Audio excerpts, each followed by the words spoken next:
नमस्कार. लाडक्या बहिणींसाठी एक महत्त्वाची अपडेट आलेली आहे. ज्या बहिणीचे वडील हयात नाहीत, तसेच त्यांचे पती हयात नाही, अशा लाडक्या बहिणींना आता ई-के-वाय-सी करता येणार आहे.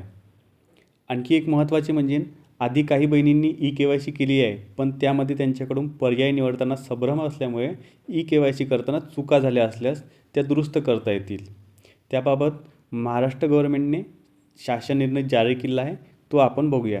मुख्यमंत्री माझी लाडकी बहीण योजना या योजनेअंतर्गत पात्र लाभार्थी महिलांची पडताळणी आणि प्रमाणीकरण करण्यासाठी ई-के-वाय-सी माध्यमातून आधार ऑथेंटिकेशन करण्याबाबत हा जी-आर निघाला आहे 11 डिसेंबर 2025ला.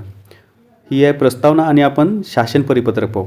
मुख्यमंत्री माझी लाडकी बहीण या योजनेअंतर्गत ज्या पात्र लाभार्थी महिलांचे वडील हयात नाहीत किंवा पती देखील हयात नाहीत किंवा घटस्फोट झालेला आहे, त्या लाभार्थी महिलांचे स्वतःचे ई-के-वाय-सी करावे व तदनंतर त्यांनी त्यांचे पती अथवा वडील यांचे अधिकृत मृत्यू प्रमाणपत्र व घटस्फोट प्रमाणपत्र किंवा मान्य न्यायालयाचे आदेश याची सत्यप्रत संबंधित अंगणवाडी सेविका यांच्याकडे 31/12/2025 जमा करण्यात यावी.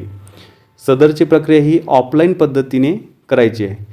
ही जी प्रक्रिया आहे, जे वडिलांचं किंवा पतीचं मृत्यूपत्र जे आहे किंवा घटस्फोट प्रमाणपत्र आहे, हे का नाही आपल्याला अंगणवाडी सेविकेला ऑफलाईन द्यायचं आहे. इथे अपलोड करण्याची कुठलीही प्रक्रिया नाही आहे.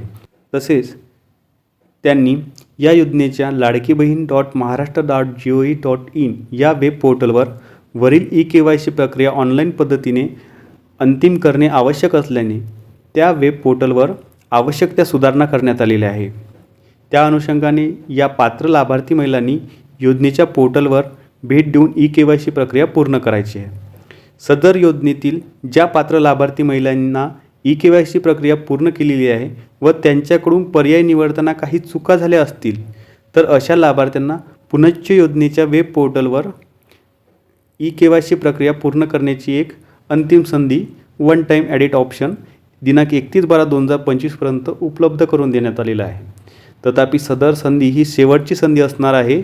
तदनंतर यामध्ये कोणतीही बदल करण्याचा पर्याय उपलब्ध होणार नसल्याने काळजीपूर्वक माहिती भरावी. तर ही एक आखरीची संधी दिली आहे.